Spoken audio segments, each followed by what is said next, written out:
Welcome back, everybody. Doug Burson here, and today we're going to talk about the Augusta Rule. If you haven't heard about it, it's a fantastic opportunity to maybe take a large tax deduction and pay money from your business to yourself for rental of your house. Is this true? Yes, it is. But are there potential issues? Absolutely. Stay tuned and we'll get into that, and I'll try to make this as easy as I can. Okay, if you're here, we're here to talk about the Augusta Rule. What is that? Well, what that means is your business can pay you up to 14 days of rental income tax-free and still get to deduct it on the business. This can be a major loophole.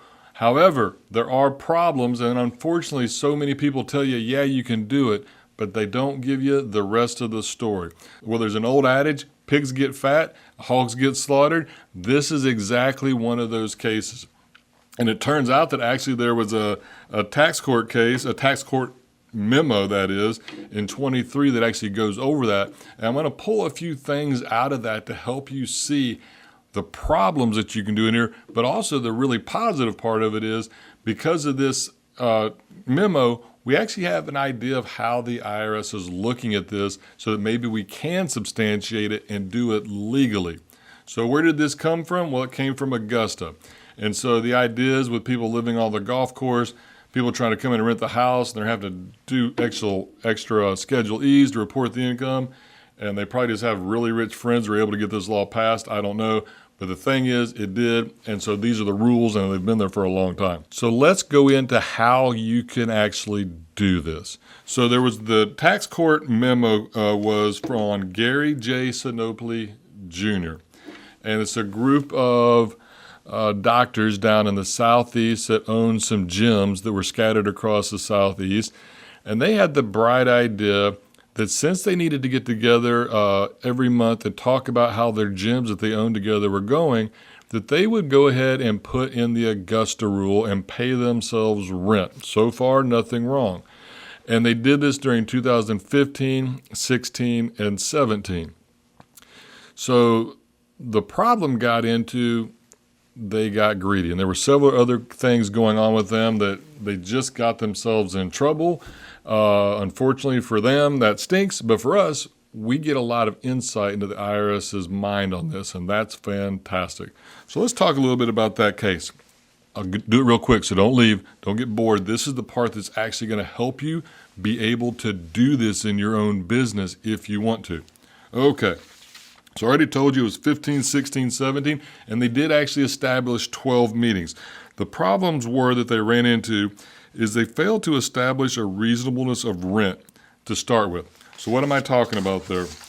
Well, how much did they do? In 2015, they took $96,000 between the three of them for the Augusta Rule. 2016, $113,000, and 2017, $81,000. I really want to know what their tax guy was thinking, but there we go.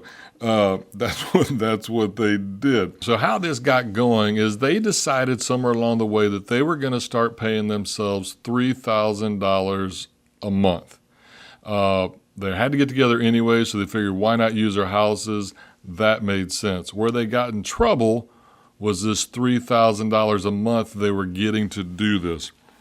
So the revenue agent that was running this case, he went and did a little looking himself, and he found that he could find locally available meeting space that would accommodate up to 500 to 1,200 people. Remember, it's just three of them. 500 to 1,200 people for $500 a day.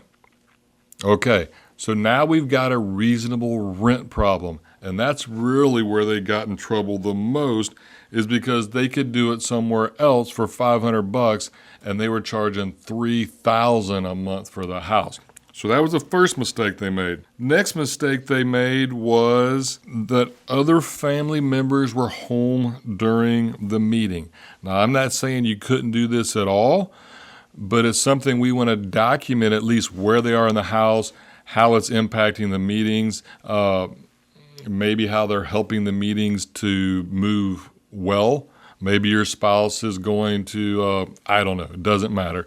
But these are things that came up. So that's something to think about if you're going to do this. Is my family going to be occupying part of the house? Because that was one of the things that agents said, look, you're charging $3,000 a month, but you don't even have full use of the house. There's other people there. So that's something we can think about. Another big one, and this is a big issue in a lot of things with tax. Nowadays, documentation is everything. Document. We need to have backup for everything we do. With this, it's no difference. They didn't produce any credible evidence of what business was conducted at such meetings, and their testimony was vague and unconvincing regarding the meetings. In other words, why did we come together? What did we discuss? How did it turn out? What decisions did we come to? What, where, how, why, when? These are things we need to document to make this thing viable. If we're just getting together and drinking beer and watching a football game, this isn't going to fly. It needs to be a real business purpose, and that's going to require documenting. Think minutes, right? We need to document what we did and how the results were so we can say that this was worth it, right? And that's another one of the big mistakes they made. Another minor one that he also mentioned, that one of their wives came to some of the meetings sometimes. I don't think that one would have been a problem. Once again, if the meeting was documented, what was his wife doing there?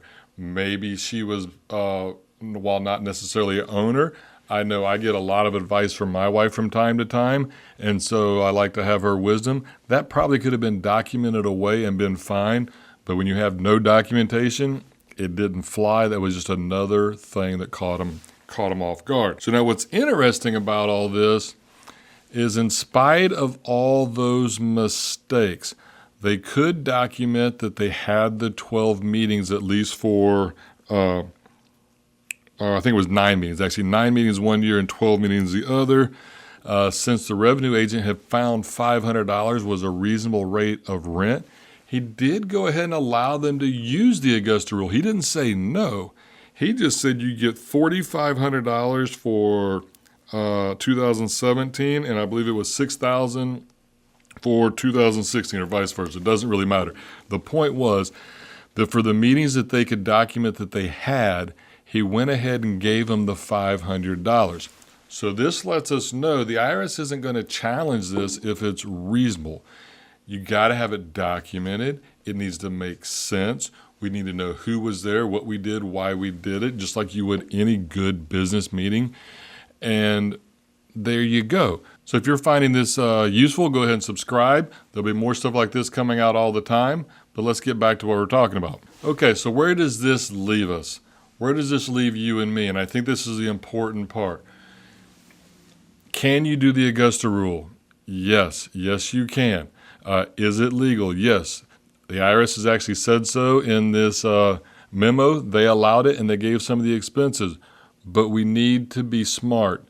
It needs to make sense. We can't be taking crazy amounts like trying to take $10,000 a night for our house when we can rent it for $300 across the street. That doesn't make sense. We need to be able to substantiate what we did. If we can do those things, then it can work. What am I going to do? Well, me personally, it's probably not worth it for me to save $1,000 to have a meeting and bring everybody into my house. I'm kind of private anyway. I don't want everybody there to do a business meeting. If you want to come over and I'll cook some food, that's great. But when I'm at home, I want to be home. So if I'm going to have you over, I'm going to be cooking you food. If we're coming over for business, that's not what I want to do at home, I'll be honest. So me, I'm probably not going to do it. But for you, maybe your house is set up perfect for this or for your business and it makes a lot of sense and you would like to do it. That's great. It's okay. I just want you guys to know it is legal, but there are issues. But the Sinopoli case is a great tool for you to look at to see what the IRS says is okay. So with that, I hope that was helpful. Go ahead and subscribe. We'll make more videos like this and on a whole lot of different topics, both for business and individual taxes.